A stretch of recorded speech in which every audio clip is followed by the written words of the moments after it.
নমস্কার, welcome to Thakur special.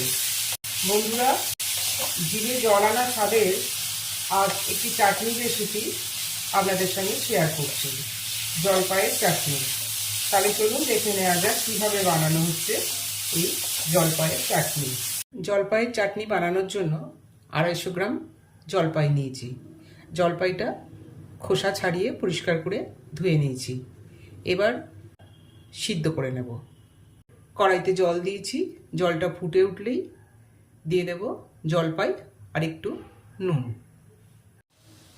জল ফুটতে শুরু করেছে, এবার দিয়ে দিচ্ছি সামান্য পরিমাণে নুন আর দিয়ে দিচ্ছি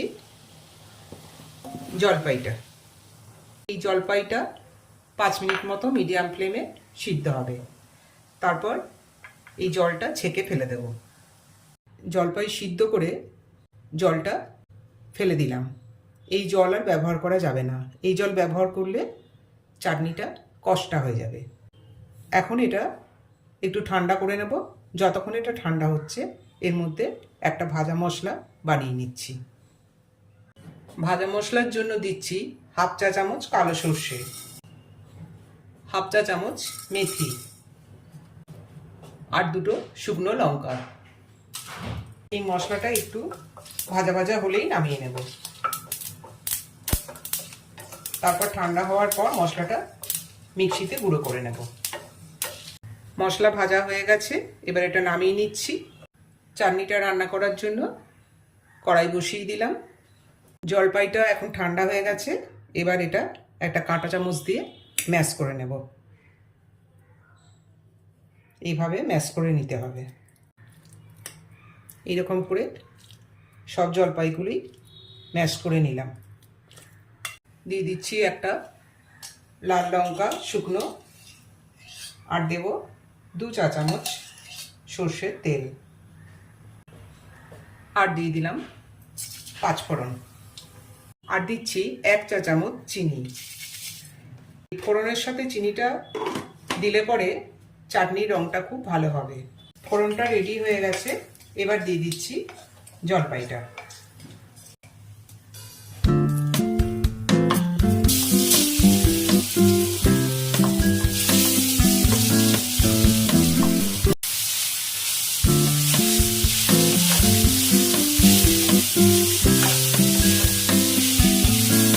দিয়ে দিচ্ছি 1/2 চা চামচ হলুদ, 1/2 চা চামচ নুন,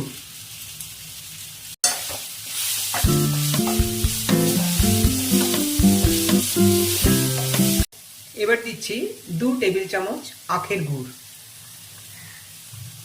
প্রথমে আমি 1 চা চামচ চিনি ব্যবহার করেছিলাম, আর চিনি দেব না, গুড় দিয়েই বানাবো এটা। আপনারা চাইলে এটা চিনি দিয়েও বানাতে পারেন পুরোটাই, আবার গুড় দিয়েও পুরোটা বানাতে পারেন, বা চিনি গুড় 2 রকম দিয়েও বানানো যায়। মিষ্টিটা যে যেমন খাবে নিজেদের পছন্দ মতো মিষ্টিটা ব্যবহার করবেন। দিয়ে দিচ্ছি 1/2 বাটি জল। যে বাটিটায় গুড় দিয়েছিলাম সেই বাটিটাই ধুয়ে দিয়ে দিলাম। এখন এই চাটনিটা 3 থেকে 4 মিনিট মিডিয়াম ফ্লেমে রান্না হবে। তাহলে বন্ধুরা, এই জলপাইয়ের চাটনি রেসিপি আপনাদের কেমন লাগলো আপনারা কমেন্ট বক্সে অবশ্যই কমেন্ট করে জানাবেন। আর এখনো পর্যন্ত আমার চ্যানেলটি যারা সাবস্ক্রাইব করে উঠতে পারেননি, অনুরোধ রইল চ্যানেলটি লাইক, শেয়ার এবং সাবস্ক্রাইব করবার জন্য। জলপাইয়ের চাটনি একদম রেডি হয়ে গেছে, এবার গ্যাস বন্ধ করে দিচ্ছি। যে মশলাটা কাঠখোলায় ভেজেছিলাম সেই মশলাটা গুঁড়ো করে এবার ছড়িয়ে দিচ্ছি 1 চা চামচ।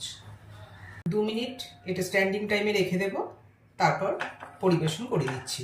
স্ট্যান্ডিং টাইম 2 মিনিট হয়ে গেছে, এবার এটা প্লেটে পরিবেশন করে দিচ্ছি।